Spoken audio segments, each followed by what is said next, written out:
तो गाइस आज हम gastro intestinal infection due to Enterobacteriaceae. Enterobacteriaceae एक ग्राम निगेटिव बैसिलाई है जो कि बहुत सारे गैस्ट्रो इंटेस्टिनल डिसऑर्डर्स करता है। तो उसके क्या क्या डिसऑर्डर्स होते हैं उसके बारे में हम आज स्टडी करेंगे। यहाँ पर हम देख सकते हैं कि ग्राम निगेटिव बैसिलाई जो कि इंटरोबैक्टीरियसी फैमिली में आते हैं वो इतने हैं। इकोलाई है, सिजेला, साल्मोनेला, क्लेप्सिला, ये तो याद ही रखना है। इंटरोबैक्टर, सिरेसिया, सिट्रोबैक्टर, प्रोटियस याद रखना है। Morganella, Providencia, Yersinia pestis, Yersinia enterocolitica, Yersinia pseudo tuberculosis, pseudo TB. ठीक है, इसमें से सिजेला साल्मोनेला जो कि तुम्हारा क्या करता है, इन्फेक्शन करता है और ऑलमोस्ट सभी के सभी तुम्हारे ये जीआईटी में कमेंसल की तरह रहते हैं। ये याद कर सकते हैं, ये इन्फेक्शियस होता है। ओके, तो ये आकर के हम आज पूरे के बारे में पढ़ेंगे। यहाँ पर प्रोसीड करते हैं। जो भी फैमिली इंटरोबैक्टीरियसी होते हैं वो कमेंसल बैक्टीरिया होते हैं, जिसको मैंने बताया ह्यूमन इंटेस्टाइन में, जिसी को कॉलीफॉर्म बैक्टीरिया कहते हैं। ये जो बैक्टीरिया होते हैं कॉलीफॉर्म वो होते हैं इकोलाई, क्लेप्सिला, इंट्रोबैक्टर, प्रोटियस, मॉर्गेनेला, प्रोविडेंसिया, सिट्रोबैक्टर। लेकिन कुछ कुछ जो होते हैं डिजीज करते हैं, जो कि सिजेला साल्मोनेला हो गया, ये भी बता चुका हूँ मैं, ये सर हो गया है। यहाँ पर देख सकते हैं हम, ये ग्राम निगेटिव बैसिलाई होते हैं, पता ही है ग्राम निगेटिव बैसिलाई होते हैं। एरोब ऑक्सीजन के प्रेजेंस में रहते हैं। नॉन फास्टिजियस, ये नॉन फास्टिडियस होते हैं, मतलब ये नॉर्मल न्यूट्रिएंट आकार में ग्रो कर सकते हैं। फर्मेंट, ग्लूकोज को फर्मेंट करके एसिड प्रोड्यूस करते हैं, जो कि गैस हो भी सकता है और गैस नहीं भी हो सकता है। याद रखना है यहाँ पर ये कि ये ग्लूकोज को फर्मेंट कर देते हैं। ये बड़ा इंपॉर्टेंट पॉइंट है। Reduce nitrate to nitrite, I am sorry guys, ये क्या हो रहा है, reduce nitrate to nitrite. Nitrate to nitrite reduce करने से क्या होता है यहाँ पर कि हम जब भी इंट्रोबैक्टीरियसी फैमिली के कोई भी मेंबर आता है, कोई भी इन्फेक्शन करता है और हम टेस्ट करते हैं नाइट्रेट टेस्ट, और वो अगर पॉजिटिव आ गया तो इसका मतलब हम समझ जाते हैं कि वहाँ पर वो इन्फेक्शन है। और ये कहाँ इन्फेक्शन होता है, मोस्ट कॉमनली जो 70% ऑफ द इकोलाई जो इन्फेक्ट करता है यूटीआई में, चाहे जिस प्रकार की यूटीआई हो, 70% जो होता है हमारा इकोलाई होता है। और इकोलाई हम देख सकते हैं, E coli, this is the E coli. तो इकोलाई हमारा 70% केस में इन्फेक्शन करेगा यूटीआई का। तो वहाँ पर हम नाइट्रेट टू नाइट्राइट का रिडक्शन टेस्ट देख सकते हैं, और अगर वो पॉजिटिव है तो इसका मतलब इकोलाई प्रेजेंट है। ओके, ये कैटलिज प्रोड्यूस करते हैं सिजेला, और सिजेला को छोड़ करके, और ऑक्सीडेज प्रोड्यूस नहीं करते हैं, लेकिन कैटलिज प्रोड्यूस करते हैं। ठीक है, क्लासिफिकेशन, सबसे पुराना जो क्लासिफिकेशन मेथड था वो लैक्टोज के फर्मेंटेशन मैकांकी आगार पे किस हिसाब से होता था, उस हिसाब से फर्मेंटेशन पैटर्न के हिसाब से इसको क्लासीफाई किया गया था इंट्रोबैक्टीरियसी को। तो यहाँ पर क्या हमको मिलता था जब क्लासीफाई हमने किया, तो लैक्टोज को ये फर्मेंट करते थे। लैक्टोज को फर्मेंट अगर मैकांकी आगार पे करते हैं तो वो पिंक कलर की कॉलोनी देता है, याद रखना। एविन क्लासिफिकेशन ये कोई किसी काम का नहीं है। Enterobacteriaceae was given priority several few families, ये भी इम्पोर्टेंट नहीं है। हालांकि ई कोलाई इन्फेक्शन क्या होता है, ई कोलाई इन्फेक्शन और डिस्क्राइब बाई स्कीरिस इन 1885, इसलिए इसका नाम ई कोलाई दे दिया गया है। तो ये classification of family Enterobacteriaceae based on lactose fermenter. Lactose fermenter कौन थे, non lactose fermenter, lactose late lactose fermenter कौन थे। लैक्टोज फर्मेंटर एक तो थे जो लैक्टोज फर्मेंट करते थे, एक थे जो नहीं करते थे, एक जो थे जो कि कुछ समय बाद करते थे। Okay, ferment lactose pink colony निकलता था, ई कोलाई, क्लेप्सिला। जो फर्मेंट नहीं करते थे वो पेल कॉलोनी प्रोड्यूस करते थे, जैसे साल्मोनेला, सिजेला। जो कि लेट में फर्मेंट करते थे वो सिजेला का ही स्पीसीज है, सिजेला सोनी वो था। और इवन क्लासिफिकेशन फैमिली इंट्रोबैक्टीरियसी को टाइप 1, टाइप 2, टाइप 3, टाइप 4, 5, 6, 7, 8 में क्लासीफाई किया गया है, जिसमें कि अलग अलग ट्राइब्स हैं और उससे एसोसिएटेड अलग अलग जीनस हैं। और ये अगर हम इवन क्लासिफिकेशन को देखना चाहें यहाँ पर, it was the most popular, so it classified family Enterobacteriaceae into 8 tribes, each tribe further comprised several genera. Use of tribe has great impact on laboratory for easy identification genera under each tribe such common property. खैर इसको जानने की जरूरत नहीं अभी। जैसे ही ये bacteria E coli का इन्फेक्शन कैसे होता है, E coli was first most important species in human pathogen. ये एक ऐसा स्पीसीज जो कि सबसे ज़्यादा ह्यूमन को अफेक्ट करता है। और ये कैसे करता है, कैसा करता है? Most common aerobe harboured in the gut human and microbes.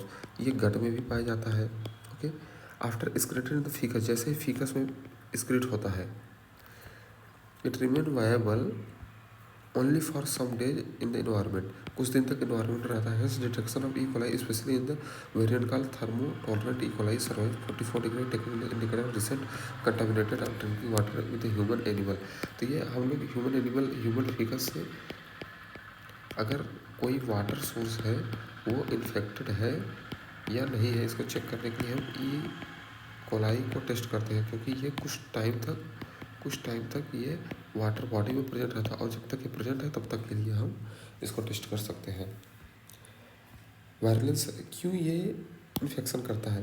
Virus factor E coli में सरफेस एंटीजन एंड टॉक्सिन। ज़्यादातर क्या होता है, सरफेस एंटीजन होता है, टॉक्सिन होते हैं, एंजाइम्स होते हैं, लेकिन यहाँ पे एंजाइम नहीं है तो surface antigen toxin. Surface antigen क्या क्या होता है? Somatic O, flagellar H, capsular antigen K and fimbrial antigen. 4 type के एंटीजन होते हैं, somatic O, flagellar H, capsular K and the fimbrial antigen. Serotyping E coli based on the agglutination with the specific antisera directed against इस surface antigen. Serotyping E coli का कैसे किया जाता है? सीरोटाइपिंग करते हैं ना तो एग्लूटिनेशन रिएक्शन होता है जो कि स्पेसिफिक एंटीसीरा हम बनाए रहते हैं, जो कि उसके सरफेस एंटीजन के साथ रिएक्ट करके एग्लूटिनेशन रिएक्शन देता है। उसी के हिसाब से उसको क्लासिफिकेशन कर देते हैं। और अभी तक हमने 174 सीरोटाइप ओ के मतलब फ्लैजेलर के और सोमैटिक के और 100 कैप्सुलर के और 53 फ्लैजेलर के सीरोटाइप निकाल चुके हैं। सोमैटिक को antigen side chain present on the lipopolysaccharide teichoic acid peptidoglycan. यही सब होते हैं जो कि हमारा इन्फेक्शन करते हैं। तो major surface antigen include antibody formation. यही एंटीबॉडी फार्मेशन भी करवाता है। कौन सा? Somatic O antigen. Flagellar H antigen bacterial motility के लिए इंपॉर्टेंट होता है। Capsular K antigen capsular present on the इनलो माइक्रो कैप्सूल, उसके ऊपर प्रेजेंट ही रहेगा, ये तो पता ही है आपको। फिब्रिल एंटीजन एडहेशन में हेल्प करता है, अटैचमेंट कॉलोनाइजेशन में हेल्प करता है, क्योंकि फिब्रिया है, अटैच करेगा। ठीक है। टॉक्सिन इंट्रोटॉक्सिन होता है, साइटोटॉक्सिन निक्रोटाइजिन फैक्टर, ये बहुत ही इंपॉर्टेंट है। इंट्रोटॉक्सिन जो होता है आपका डायरिया स्टन के द्वारा प्रोड्यूस किया जाता है ई कोलाई। तो जैसे इंट्रोटॉक्सिन आता है आदमी को डायरिया होना शुरू हो जाता है। 3 टाइप होते हैं जो कि हीट लायबल होते हैं, हीट स्टेबल होते हैं और वेरोटॉक्सिन। तो लिख देता हूँ यहाँ पर, heat labile, heat stable and वेरोसाइटोटॉक्सिन।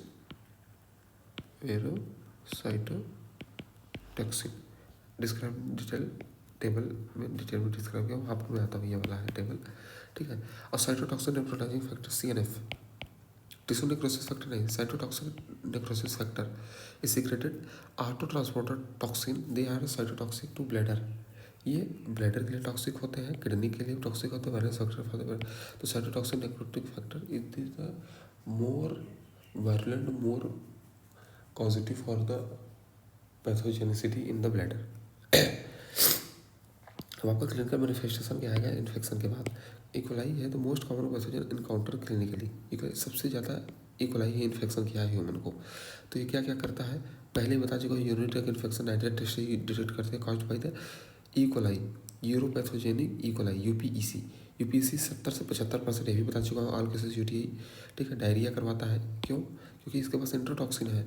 6 pathogen direct enteropathogenic E coli, enterotoxigenic E coli. यहाँ पर 6 पैथोजन है, याद रखना।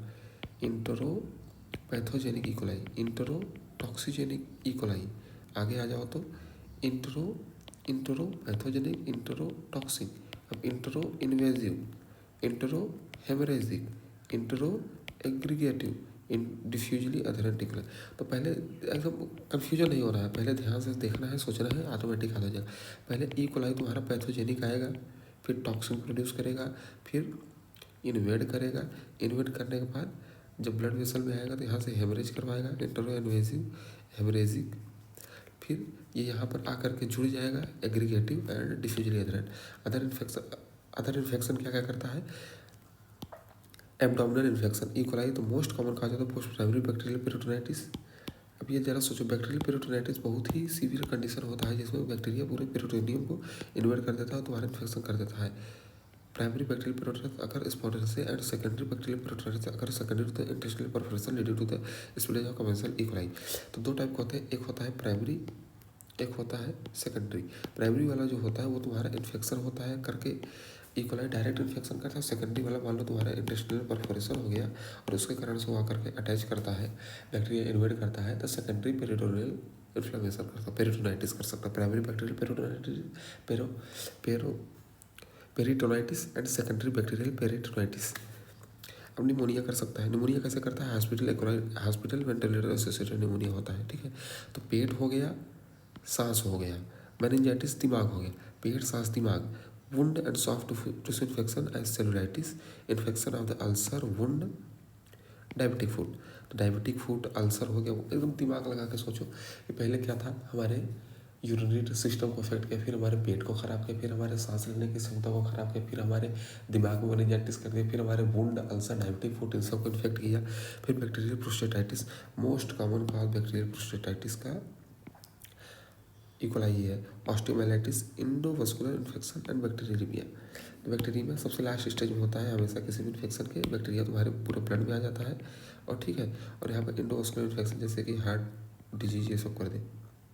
Sample collection, site of infection के हिसाब से हम सैंपल कलेक्ट करते हैं, कहाँ पर इन्फेक्शन है, जैसे मेनिंजाइटिस है तुम्हारा ब्लड में है, बैक्टीरिया है, ऑस्टियोमाइलाइटिस है, अल्सर है, वुंड है, ठीक है, स्टूल, पस, वुंड, स्वैब, ब्लड, सीएसएफ कब लोगे, जब मेनिंजाइटिस से ब्लड कब लोगे, बैक्टीरिया हो, वुंड स्वैब करो, वुंड इन्फेक्शन हो, पस कब लोगे जब तुम्हारा पस हो, स्टूल कब लोगे जब तुम्हारा डायरिया, डिसेंट्री ये सब हो रहा है, यूरिन करो, यूटीआई हो, ठीक है।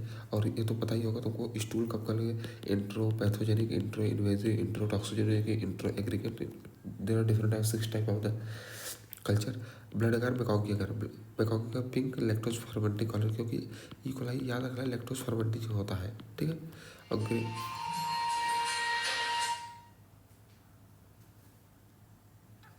ओके, कल्चर स्मीयर मोटिलिटी, ये most of the Enterobacteria are the motile, gram negative bacilli है, पहले तो ग्राम नेगेटिव बेसिल है जानो, मोस्ट ऑफ द इधर मोटाइल होते हैं जो कि यहाँ पर देख सकते हो आप, ये मोटाइल होते हैं।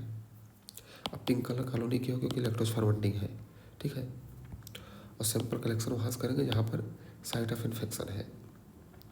अब आइडेंटिफिकेशन पहले ही बताया था डिस्कशन करते वक्त कि ये कैटलेज पॉजिटिव होते हैं, ऑक्सीडेज नेगेटिव होते हैं, याद रखना। आईयूसीटी टेस्ट इन डोल positive, citrate negative, urease negative, triple sugar और गैस प्रेजेंट होता है, एच2एस एब्सेंट होता है। और ऑटोमेटिक सिस्टम जैसे कि बालाडी टीएफ वाइटेक से भी हम डिटेक्ट कर सकते हैं। लेबोरेटरी डायग्नोसिस हम कैसे करेंगे, इसका डिटेल देख लेते हैं। Laboratory diagnosis unit diagnosis describe chapter 76, इसके बाद हम चैप्टर 76 पे ही आएंगे जहाँ पर यूटीआई पढ़ेंगे, क्योंकि यूटीआई ई कोलाई के द्वारा किया जाने वाला सबसे खतरनाक और नोटोरियस डिजीज है, जो कि 70 to 75% यूटीआई केसेस में ई कोलाई होता है। और तुमको एक फन फैक्ट बताऊँ, जितनी भी फीमेल्स होती हैं चाहे वो किसी कंडीशन में हो, उनको यूटीआई 2 प्रकार का, तो पहले तो ये जानो, एक होता है कॉम्प्लिकेटेड, एक होता है अनकॉम्प्लिकेटेड।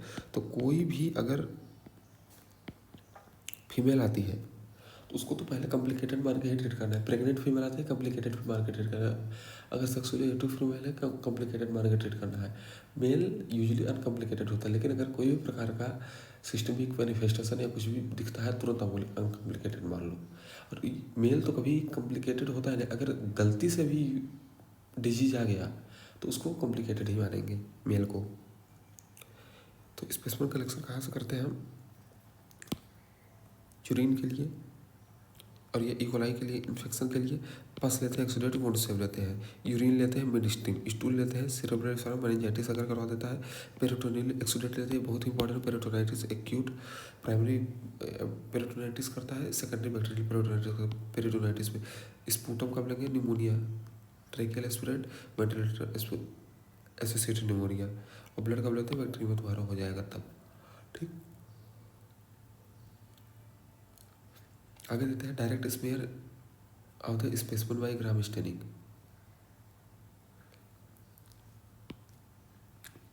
तो तुम्हारा ग्राम स्टेनिंग जो होता है उससे हम स्मीयर डिटेक्ट करते हैं। Equalise the gram negative straight rod arrange. पहली बात ग्राम नेगेटिव है, रॉड है, बेसिलाई है, अरेंज सिंगली अकेले अकेले रहते हैं, ठीक है। प्लेट ये देख सकते हैं, ये अकेले अकेले हैं, ठीक है। ये अकेला बड़ा अच्छा लग रहा है, एकदम प्यारा प्यारा, कुछ ऐसा लग रहा है मीठा सा खाने का है। कल्चर इकोलाई एक एरोब होते हैं, बताया था, ये फैकल्टेटिव एरोब होते हैं।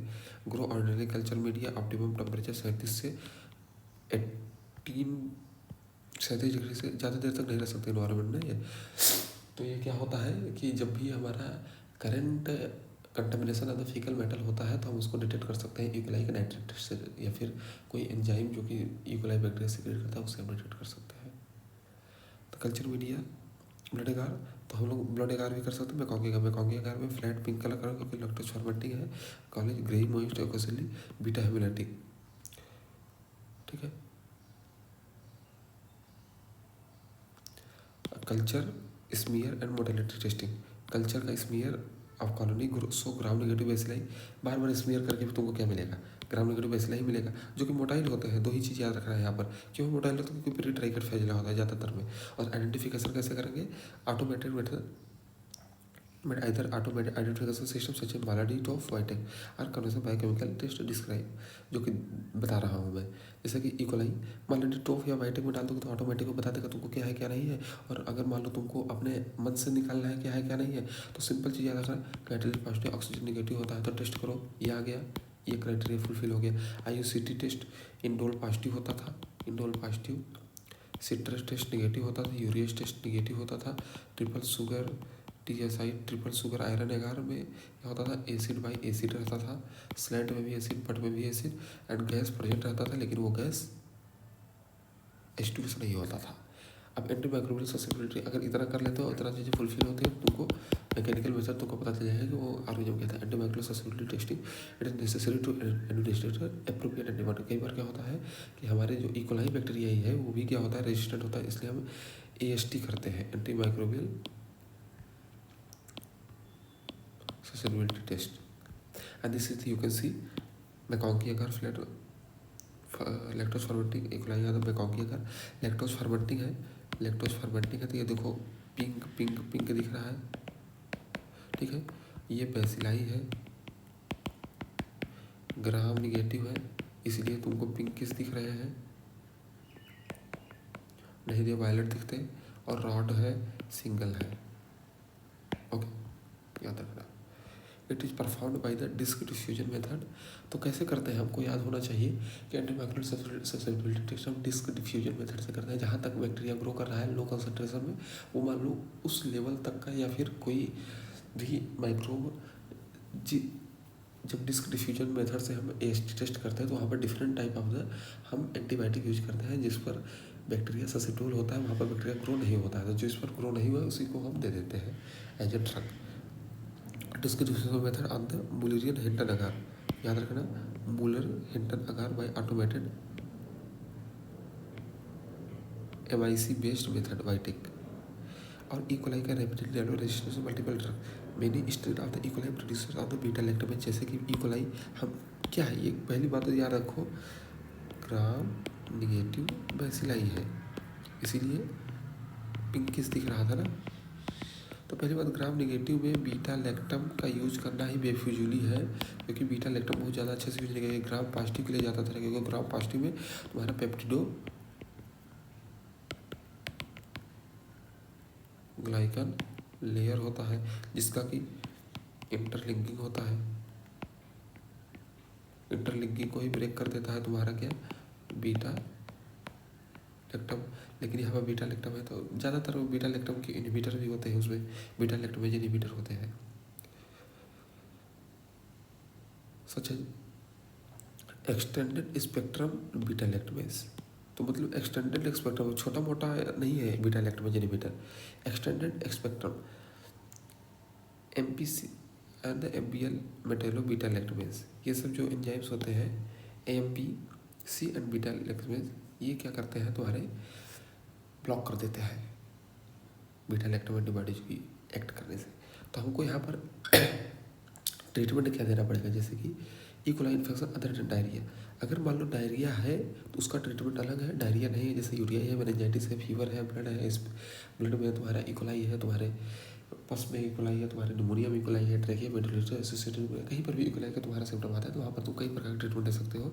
जो ट्रीटमेंट बेस्ड ऑन तो हमेशा याद रखना ट्रीटमेंट तुम्हारा एंटीमाइक्रोबियल ससेप्टिबिलिटी टेस्ट के ही बेसिस पे होगा। और एएसटी टेस्ट तुम्हारा दो टाइप से होता है कि पहले तो तुम क्या कर लो, डिस्क डिफ्यूजन मेथड मुलर हैंटन्स आकार में कर लो, या फिर दूसरा कर लो कि तुम्हारा बीटा लैक्टोमेज के कहाँ पर रेजिस्टेंट है।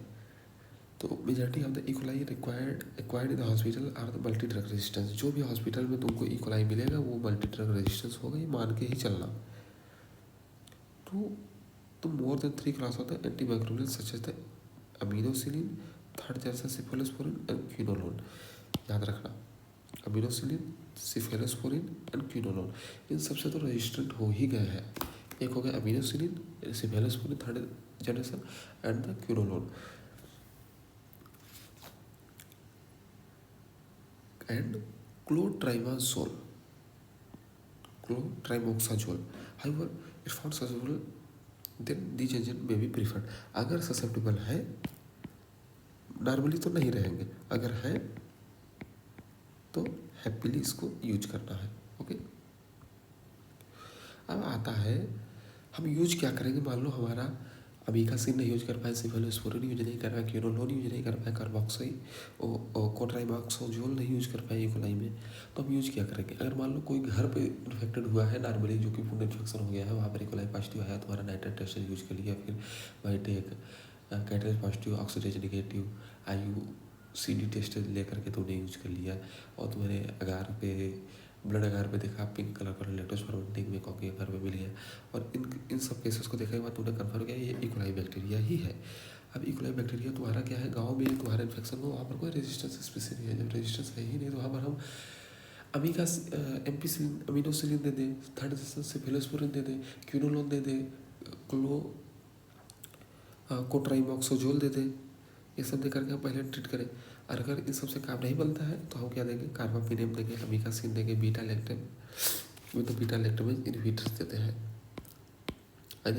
कार्बापिनेम, अमीकासिन, बीटा लैक्टमेज इनहिबिटर, ठीक है। बीटा ये यही लिखा है combination BL-BLI, beta lactamase and beta lactamase, जैसे कि पिपरासिलिन टेजोबैक्टम और सेफोपेराजोन सुल्बैक्टम, बहुत ही इंपॉर्टेंट कॉम्बिनेशन है।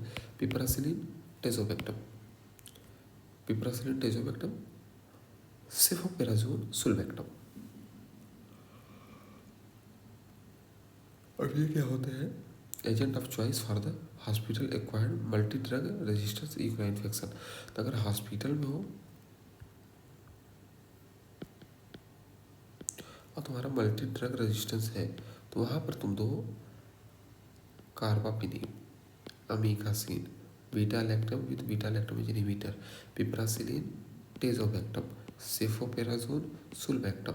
ओके, इसे याद रख सकते हो, PT सूज, पिपरासिलिन टेजोबैक्टम, सेफोपेराजोन सुल्बैक्टम। ठीक, आगे आते हैं तो polymyxin, fosfomycin, tigecycline are the next line antimicrobial for the carbapenem resistance. अगर कार्बापिनेम से रेजिस्टेंस आ गया तो हम वहाँ पर पॉलीमिक्सिन, फॉस्फोमाइसिन, टेगासाइक्लिन देते हैं। क्या क्या है,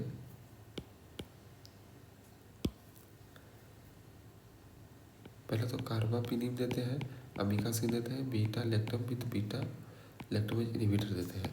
अगर मान लो कार्बापिनेम से रेजिस्टेंस होगा तो वहाँ पर हम क्या देंगे, पॉलीमिक्सिन, फॉस्फोमाइसिन, टेगासाइक्लिन दे देते हैं। Other next line for the carbapenem resistance isolate example carbapenem product in India prevalence of the carbapenem resistance reported around the 11 to 27%। Oh my God, that is very this is the actually मैं first time ये चीज़ notice कर रहा हूँ कि कार्बापिनेम resistance India में 11 to 27% हो गया। बाप रे, बहुत ज़्यादा है। मतलब कार्बापिनेम देंगे तो 1/3 पेशेंट में तो काम ही नहीं करेगा, हर तीसरा पेशेंट काम करना बंद कर देगा। तो तुमको वहाँ पर पॉलीमिक्सिन, फॉस्फोमाइसिन, टेगासाइक्लिन देना polymyxin fosfomycin tigecycline, polymyxin fosfomycin tigecycline, polymyxin fosfomycin tigecycline देना पड़ेगा। In healthcare facilities with high prevalence of multi-drug-resistant E. coli, empirical treatment should be started with a higher spectrum antimicrobial such as कार्बापेनिम।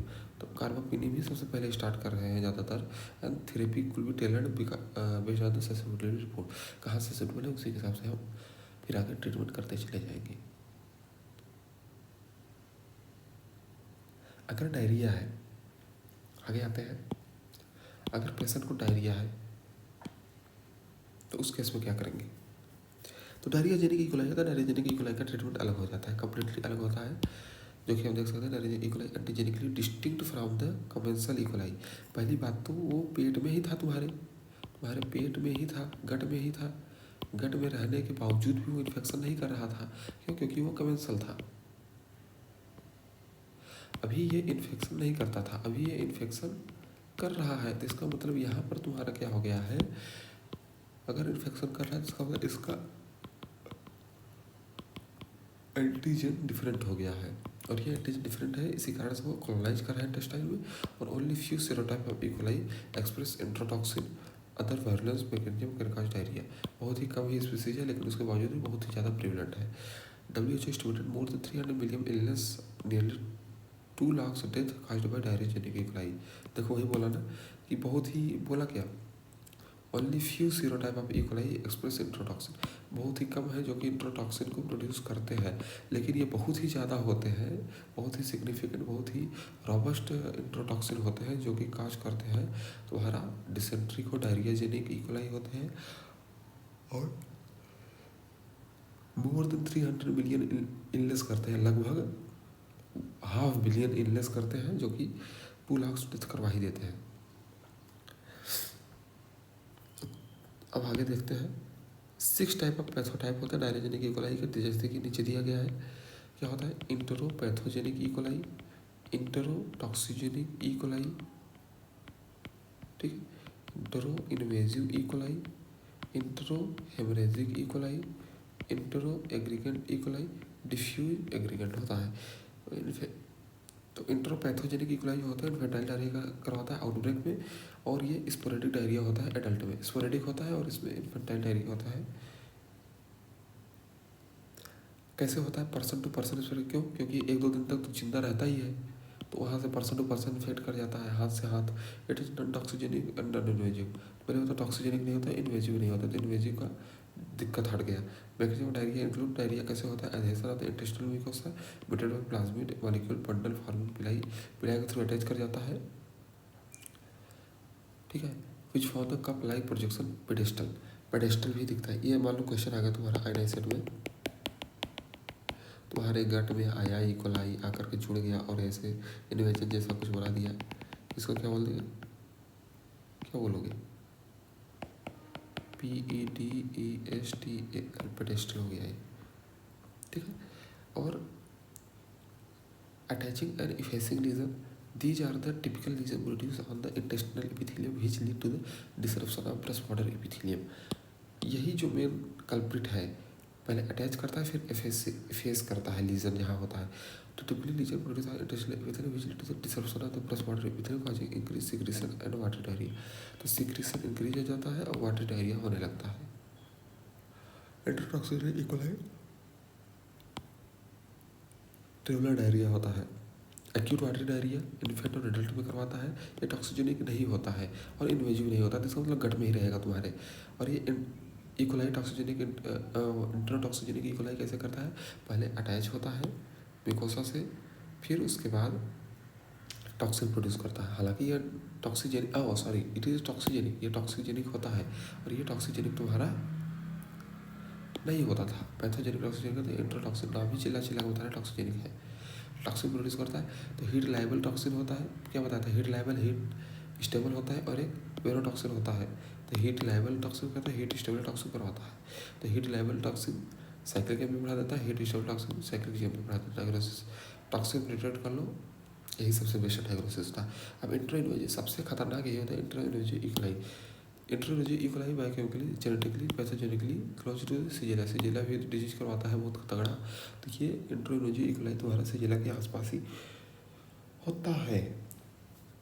Pathogenesis कैसे करता है? ये भी non टॉक्सिजेनिक होता है, invasive है लेकिन टॉक्सिक नहीं है, लेकिन इन्वेजिव है।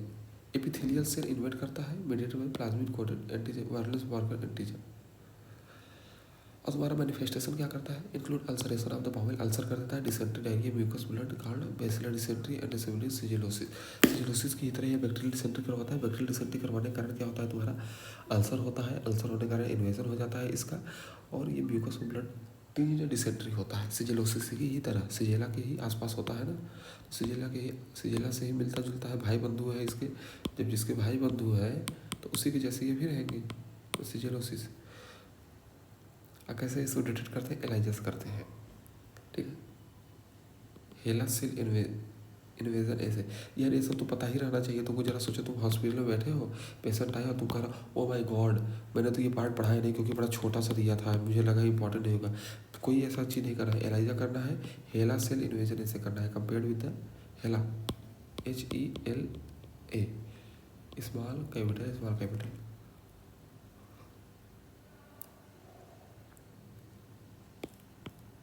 अब आते हैं एंट्रोहेमोरेजिक इकोलाई पे।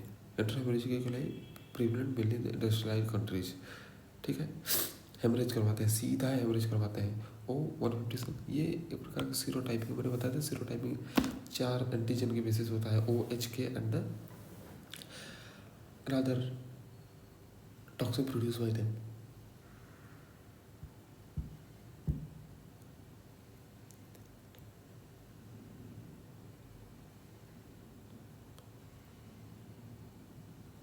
और जिसमें से O104H4 strain enteroaggregative E coli important है। Enterohaemorrhagic E coli usually transmitted contaminated food, ground beef वगैरह से होता है, ठीक है। बहुत ही लो इन्फेक्टेड डोज होता है 10.2, मतलब 100 बेसिलाई में अगर पता चला गया तो तुमको पक्का इन्फेक्शन हो जाएगा, ठीक है। पैथोजन से एंट्रोहेमरेजिक सीक्रेट टॉक्सिन कर दे, वेरोटॉक्सिन बताया था ना, वेरोटॉक्सिन पहले, हीट स्टेबल हीट लेवल एंड द वेरोटॉक्सिन और Shiga toxin. Therefore, enterohemorrhage also called as सीगाटॉक्सिन produced by E. coli. सीगाटॉक्सिन याद रखना, सीगाटॉक्सिन प्रोड्यूस बाय E. coli। क्यों सीगाटॉक्सिन? क्योंकि ये एंट्रोहेमरेजिक E. coli है जो कि सीगाटॉक्सिन जनरेट करता है, जिसी को ही वेरोसाइटोटॉक्सिन बोलते हैं। ये क्या करता है? तुम्हारा हेमरेज करवाता है। और सेम सीगाटॉक्सिन होता है जो कि सिजिला प्रोड्यूस करता है। It act by inhibiting protein synthesis by inhibiting 60S ribosome को ही बंद कर देता है, प्रोटीन बंद हो गया। और ये सीगाटॉक्सिन 1 सीगाटॉक्सिन 2 टाइप होता है, सीगाटॉक्सिन 1 सीगाटॉक्सिन 2 दो टाइप में हो गए।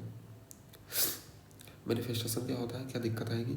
सीगाटॉक्सिन है जब predilection for the endothelial cell causing, predilection बहुत ही इम्पोर्टेंट टर्म है, इसको कि मतलब होता है लाइकिंग, स्पेशल लाइकिंग, ये लाइक करता है,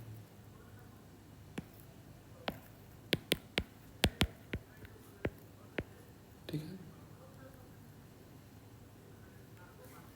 तो सीगाटॉक्सिन तुम्हारा एंडोथेलियल सेल को बहुत ही प्यार करता है, और जैसे एंडोथेलियल सेल को प्यार करेंगे काजिन का प्लेटरी माइक्रोएंजियोपैथी, तो हेमोरेजिक कोलाइटिस हो जाता है, gross bloody diarrhoea, abdominal pain and the faecal leucocytosis but no fever.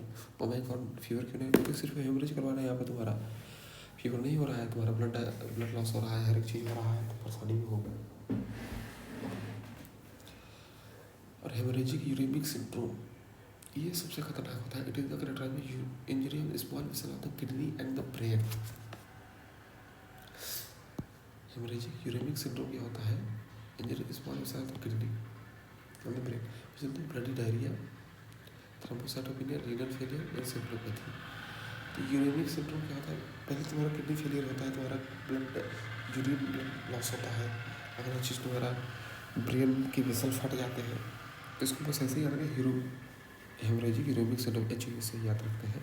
लेकिन फीवर नहीं होता, थ्रोम्बोसाइटोपेनिया हो जाता है। क्यों थ्रोम्बोसाइटोपेनिया? थ्रोम्बोसाइटोपेनिया के कारण तुम्हारा ब्लीडिंग हो रहा है, रीनल फेलियर हो जाता है, encephalopathy, down fever, more common in children, HUE 10% material 50%। इसको जानने की जरूरत नहीं, लेकिन बस ये जानो कि हेमोरेजिक यूरेमिक सिंड्रोम है 10% मोर्टेलिटी, जिसको होता है 10% लोग मर जाते हैं। एंड अप टू 50% केसेस में रिटर्न सब degree of permanent CNS damage. आधा जिसको हुआ तो पक्का रीनल और सीएनएस डैमेज तो करके ही मानेगा। डायग्नोसिस कैसे करना, special culture media such the sorbitol में कॉकी agar does not ferment sorbitol rainbow agar, ठीक है।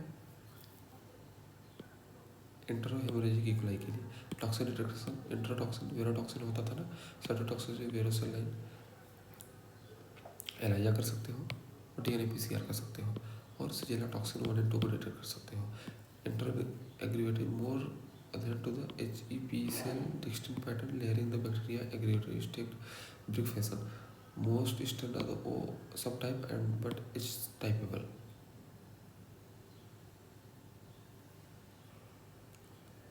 उतना ज़्यादा इम्पोर्टेंट नहीं है। एंट्रो एग्रीवेटिव स्टेन डिफ्यूजली एथेरेंट इक्वलाई जो होता है, diffusely adherent E coli characterised by the ability to adhere HEP2 cell diffuse pattern. Diffusely adherent E coli का causing diarrhoeal illness prematurity in the children 2 to 6 year में।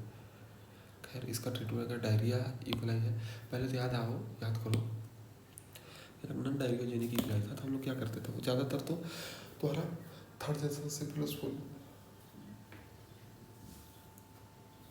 अमीनोसिलिन ओक्यूनोलोन क्लोट्राइमोक्सोजोल से रेजिस्टेंट ही था। अगर मान लो रेजिस्टेंट नहीं होता तो पहले हम उसी को ही यूज करते थे, ठीक है। और उसके बाद हम क्या यूज करते थे, कार्बापिनिम अमीकासिन और बीटा लैक्टम, पीटी सूच, तो piperacillin tazobactam cefoperazone sulbactam use करते थे, पॉलीमिक्सिन फॉस्फोमाइसिन टेगासाइक्लिन। याद रखना चाहिए, 3 बार रिवाइज करो, polymyxin fosfomycin tigecycline, polymyxin fosfomycin tigecycline, polymyxin fosfomycin tigecycline. अगर कार्बापिनिम से रेजिस्टेंट है तब यूज करते थे, ठीक है। लेकिन जैसे ही डायरिया करने लगता है ये इक्वलाई, तो वहाँ पर हमारा तुरंत ही सिस्टम बदल जाता है। ETEC जो कि इंट्रोटॉक्सी इक्वलाई और इंटर एग्रेविटी इक्वलाई जो कि ट्रेवलर डायरिया करवाता है, यहाँ पर हमारा azithromycin indicated, rifaximin and oral non absorbable antibiotic is also given. ऐसा एंटीबायोटिक तो जो कि एब्जॉर्ब ना हो, क्यों, क्योंकि एब्जॉर्ब करवाना ही नहीं है। तुम्हारा ट्रेवलर डायरिया एग्रीगेट, तुम्हारा बैक्टीरिया जो है वो एग्रीगेट किया तुम्हारा म्यूकोसा में, तुम वहाँ पर ज़्यादा कंसंट्रेशन क्रिएट करो, तो वहाँ पर हम क्या क्या देते हैं, एजिथ्रोमाइसिन और रिफाक्सिमिन, ओके। और इंट्रो इन्वेजिव इकोलाई जो होता है वहाँ पर इन्फेक्शन सेल्फ लिमिटेड होता है, ऑटोमेटिक ही सही हो जाता है ज़्यादातर केसेस में। बट अगर ऑटोमेटिक सही नहीं होगा, एंटीबायोटिक सच है, एजिथ्रोमाइसिन रिकवरी फास्ट कर देता है। Enterohaemorrhagic E coli O104H4 antibiotic such है कोट्राइमोक्सोजोल। अब एंट्री हेमोरेजिक है, cotrimoxazole beta lactam metronidazole should be avoided as they are precipitate haemorrhagic uraemic syndrome. सबसे इंपॉर्टेंट चीज़ है, हेमोरेजिक यूरेमिक सिंड्रोम क्या होता है, तुम्हारा किडनी और ब्रेन को अफेक्ट करता है। ये थ्रोम्बोसाइटोपेनिया होता है, थ्रोम्बोसाइटोपेनिया कारण तुम्हारा हेमोरेज और बढ़ सकता है। Positive blood culture is